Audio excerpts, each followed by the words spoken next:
Greetings, everybody. What's up? Okay, so let's do another one of these Majesty videos here. Okay, I am gonna get another one. I am. I don't know when, but I am. Now, I know I said in the last video that I wasn't gonna take it back. I wasn't gonna take the green one back and go through all that crap again, right? You know what it was that influenced me to take it back? I was playing for my girlfriend. She wanted me to play, show her what I've been working on. And she's not a musician. I mean, she took band and stuff back in the day in school, but she was like, it doesn't sound good. Even though it's in tune, there's certain things I played that just did not sound good. And I was like, yeah, I'm going to keep working with it and try to see if it'll prove out in the next month or so. And she looks at me. For the money that this thing costs, you should not be having these issues. I think you should take it back and get something that actually works.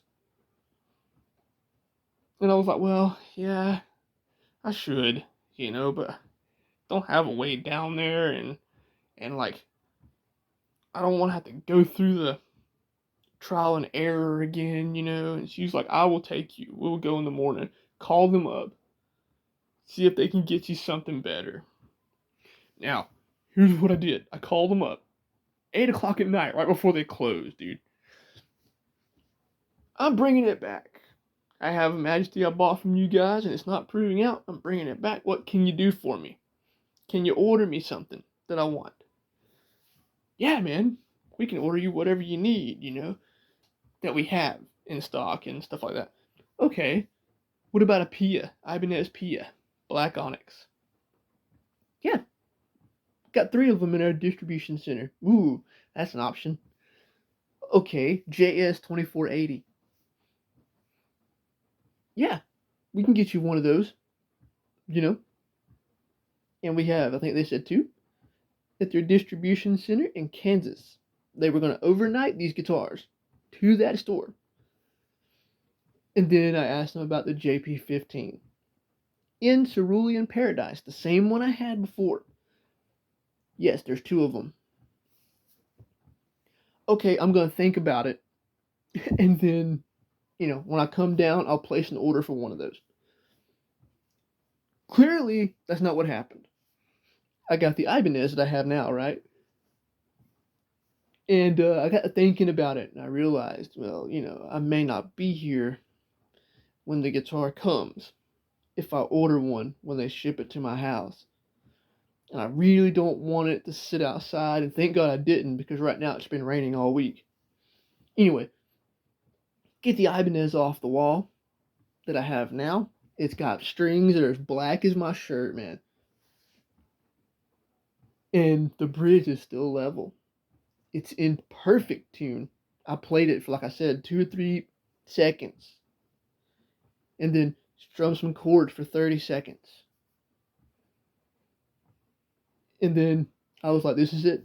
This is the one that I'm going to replace it with. And my girlfriend's like, are you sure it's going to stay in tune? And I was like, it's an Ibanez. Of course it's going to stay in tune. And then I noticed something. I definitely know now that it is not the fault of Music Man guitars that the reasons this Majesty and the last one I had did not prove out. And I got a comment today on a video, on the review video of the Ibanez, about a guy that has 7 Music Man guitars, 5 of which are Majesties, and they're all great. And he said he would go to Guitar Center, right? And any guitar he bought off the wall, something was off with it when he got it home. Okay, I really appreciate him telling me that, because that confirms my suspicion. Let me tell you guys this.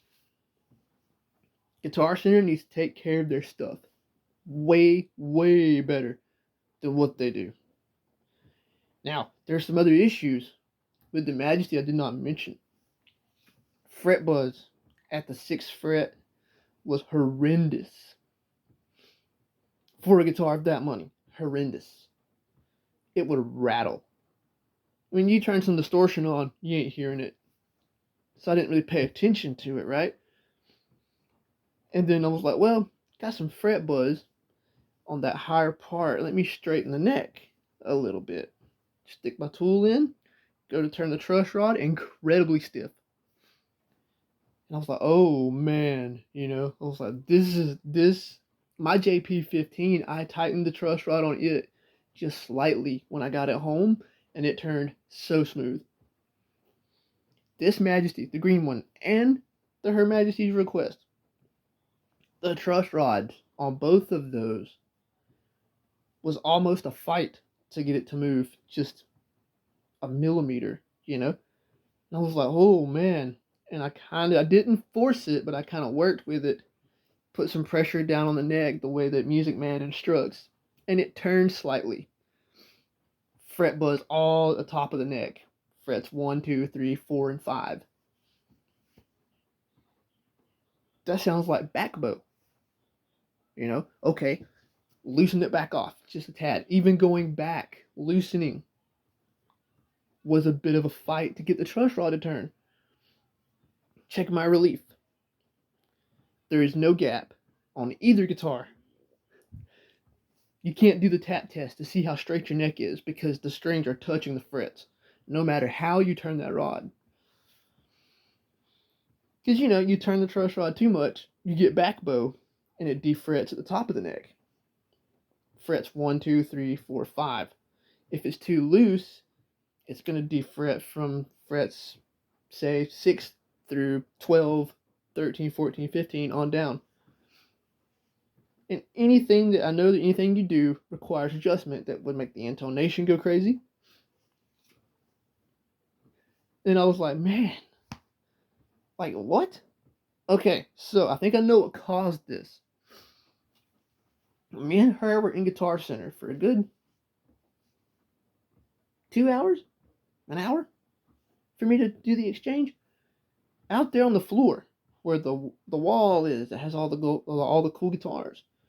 Can't speak tonight. It's nice and AC. It's nice and cool. And then I go into the platinum room, where they have the Majesties hanging and the Shure guitars, all the Gibsons, the high price Gibsons, the standards, the customs.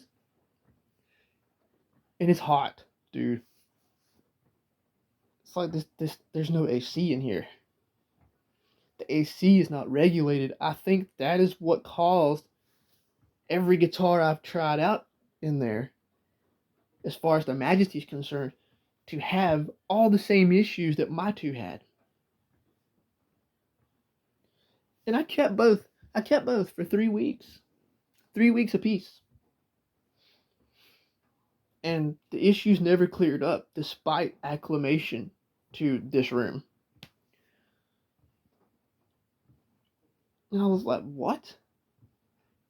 Did they not check their climate control in that place? Because, like I said, I don't think it's Music Man charging too much. I don't think so. Because, man, when the guitars were in tune, oh, dude, they're like the greatest guitar you'd ever play. They really were. I think it's Guitar Center ripping people off. That's what I believe it is. They're not checking that stuff. They just pull them out of the box, open up the mono case, check it out real good. Well, what they would consider real good. Stick it in that room. Let it hang there until somebody, 14, 15, 16 people come in there playing on it. I don't want it, hang it back on the wall. And it hangs there in that climate for so long that it does something to the wood of the guitar. Because, bolt-on necks, you can pretty well get those. You can take the neck off and do some work as far as like a heat press or something like that to get the neck to straighten out or something if something goes weird with the wood. But with a neck through guitar like the Majesty, you can't do that because it's all one piece of wood. So I've talked to my parents about it. I've been going through sort of a state of depression since these two majesties failed me. It's like, God, dude, my dream guitar, it was right here. It was so close, you know? And I think about it every day at work. Can't believe I got ripped off twice. If I had paid for both of those guitars, that is damn near $8,000 that I would have lost. That's enough to buy a 6 and a 7 if you do it the right way. I called a buddy of mine up last night and told him, hey, dude, if you're going down to Guitar Center to spend some killer money on some gear, just test the stuff out down there, see if it feels good to you, and then come back home and order the stuff on Sweetwater. Don't make the same mistake I made. And he was like, yeah, dude. He's like, I can't believe that. And I've had comments on my videos about it from other people. One guy said, I can't believe that two of them would have that problem, you know? So here's what the guy told me in the comment today. I asked him, do you think I should give it another shot, but order one from Sweetwater and get it properly set up, or order factory direct straight from Music Man so that no one's touched it except for them? And he did say I would strongly say do that, you know? And he said that he got a Majesty from Guitar Center, but it was new in the box. No one had ever touched it. An interesting fact about that, my buddy Matt went with me when I got the green one, when I got the Enchanted Forest. And he was checking out a PRS that was down there that he was interested in. And they had a green one. It was really nice, really pretty. And I was like, dude, that's nice. And he was like, I see all these fingerprints, and it looks like people have played the hell out of this thing. So he goes up to the counter. I didn't know this until after I had paid the money. Well, not paid the money, but did the exchange. Yeah, we can order you that guitar and ship it to your house. And he's like, I'm going to do that because I want this certain color. He gets the guitar. I call him up. Hey, man, how is it? And he's like, dude, it's awesome. I love it. And I do believe this. Had I asked them the other night before I took this one back, do you have a Majesty in there that's a 6-string, don't give a damn what color it is, that you can order and overnight to your store from your distribution center where no one has touched it? New in the box. I probably would have got a really good one. Interestingly enough, when I went into that room, they had the what is it called? Gravity Green. That's what it was called. That color. And I looked at it, and it's locked. You know, you can't get it down and check it out, but it's locked there. And I look at the action. Looks 10 times better than mine. And then I look at the bridge. Looks exactly how it should look. You know, and I'm like, ooh, this one.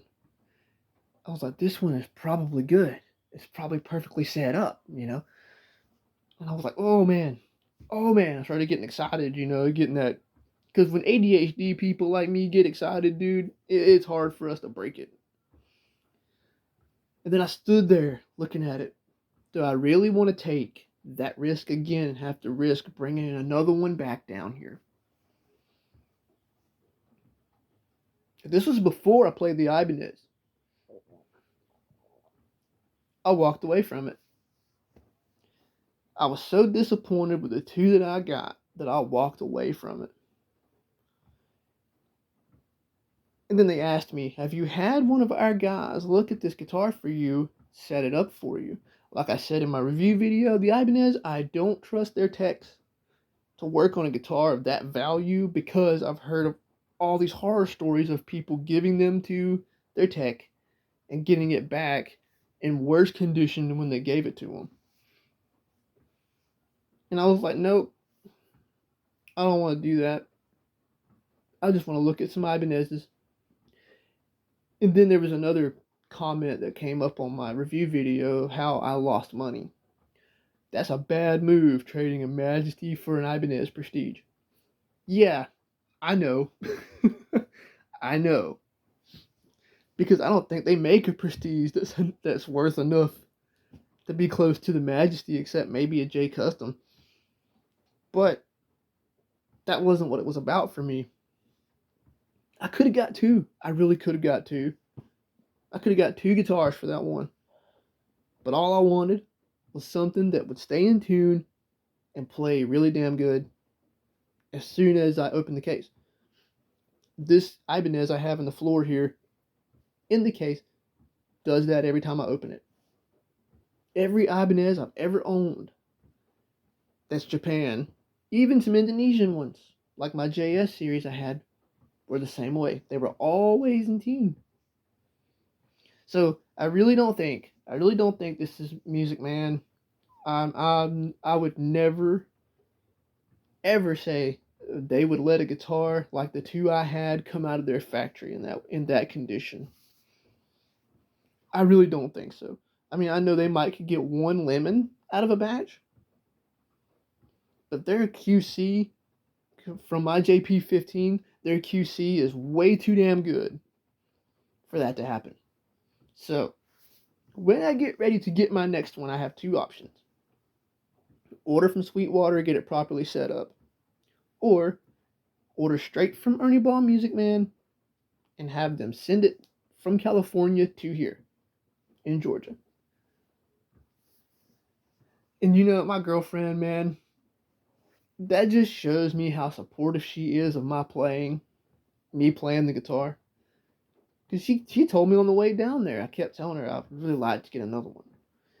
And she would tell me like multiple times, you can't have these issues with that kind of money for a guitar.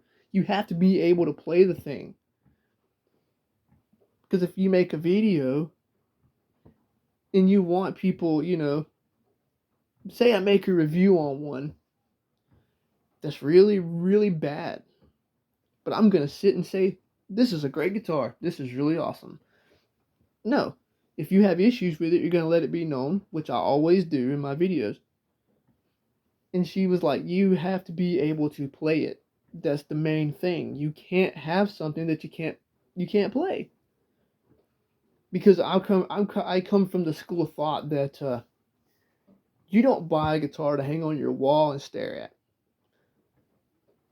You buy a guitar because you want to pick it up and you want to play it and enjoy it.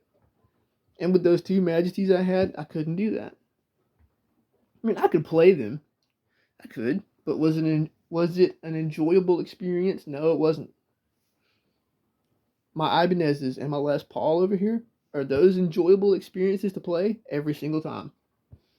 Although, I will say, the Gibson doesn't hold tune anywhere near as good as the Ibanez's do, because it's a Gibson. And speaking to Gibson, man, I checked some of those out down there in that same room.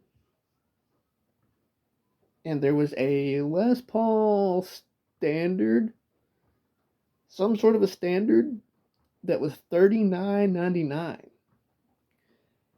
And I'm feeling of it, just touching the neck, run my hand down the body to see how smooth it is, and I feel this ridge. And you could physically see the binding looked like it was separating from the lacquer. And I told my girlfriend, take your fingernail here and just run your fingernail like this across that and tell me you don't feel something there. And she was like, yeah, I do. And she doesn't even play guitar, but she knew that something felt weird. And I should have went and told them, hey man, this is not cool, for $4,000. But it also, could be something from the factory that happened with Gibson. You never know. But brands like Music Man, dude, I played that JP15 I had for 2 years? I think I had it. Or a year. And it would have, some tuning issues. It would. If you hadn't lubricated it in a while, I'd take some Big Bend nut sauce, stick in the slots of the nut and the saddles, It's fixed up for another 6 months. And I know, you would have to do that periodically when the lubrication, wears away. You'll have to do that again. But even before I did that, the JP15 was holding tune immaculately. Like, man, almost as good as my 550 does. And my buddy Matt, like I said, he was like, dude, how can that JP15 be so amazing, but this one not be? It's got to be something with Guitar Center. That platinum room, that temperature that's in there is just not good for a neck through construction guitar. Or any guitar, really. And I seen a guy play two Suhrs down there. $4,000 guitars. Sounded amazing. The dude could play his ass off. He was good. And I was like, man, I hope he buys one of those. He told him, I don't want either one of them. I'm going to take my business somewhere else. That should have told me something. That was when I got the first one. I think it was. No, it was the Enchanted Forest. It was that one. The second one. That should have told me something. When a dude walks away from a Suhr guitar from Guitar Center, that should have told me, don't buy a Music Man or any other really expensive brand here. Like, dude. And I've never heard anything horribly bad about a Suhr guitar. Never. And I watch Ben Eller on YouTube, and he plays those. And he walks you through on one of his videos how he sets up his guitar when he gets it. His Suhr guitar. And it sounds amazing. It really does. And I was thinking about getting one of those, but I didn't want to pay that kind of money. I didn't want to grab something of that value out of that room and have to come back home and have to take it back. And I know I said that it should come out of the box, ready to go, ready to play. Yes, they should. I'm sure they're quite well set up from the factory concerning Music Man, Suhr, You may have to make some tweaks for your preference. Say you play nines and you want to switch the guitar over, you're going to have to do some setup work. But if you get one out of the box, let's just use the Majesty. Let's just do that. And it has Ernie Ball 10s on it.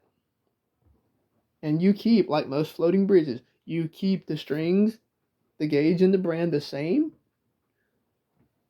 for a guitar, $4,000. It should be ready to go as long as you don't make changes like dramatic neck adjustments or string gauge brand, all that stuff that I learned about the Edge, the Ibanez Edge. Keep your string brand the same, the gauge the same, and the tuning the same all the time. You should be good to go. Then my 550, I got it home. It had Diodero 9s on it, just like this Prestige I have now. Took those off of both of them, put 9s on both of them that were Ernie Ball. Nothing changed with the setup. The intonation on the Prestige here is slightly off, but I think that might be those extra frets. Because, you can't really tell it. It's not enough to your ear that it's going to bother you. So I think that might just be the extra frets or something. I see no reason to adjust it because everything still sounds good. But like for the Majesty, man, as long as you don't make any crazy string gauge changes or neck relief changes, it should be okay, because I've heard Petrucci personally say, well, not personally, I wasn't in front of him when he said it, but on a YouTube video, he said, as long as you have your bridge in the right position, the only adjustment you'll ever need to make on these guitars is a truss rod adjustment to get your action down where you want it. Not the case with either of the two I had. So anyway, the real reason I took it back was because my girlfriend, I was like hell-bent on keeping it and just letting it give me trouble until it proved itself out, hopefully. But my girlfriend kept on reinforcing that if you're gonna have a guitar of that value, or any guitar at all, you have to be able to play it Like if you play in a band or you do YouTube and it can't help you make your content or play live, and it doesn't do what it's supposed to do, you have to get one that does. And she told me today, I told her it broke my heart. I have to do that again. Well, yeah, but you'll get another one eventually, and life goes on. And I was like, you know what? She's right. And I might have lost some money, but I got a really badass Ibanez Prestige out of it. So I think I won. But the next time I get one, guys, it's going to be from Sweetwater or from Ernie Ball Music Man. That's all I got to say about it. I won't make any more of these Majesty complaint videos. And unless I get another one that's wrong again. And then there will be a video about no longer messing with that brand, but I don't foresee that happening as long as I order from the right place. So thanks for watching and take care out there.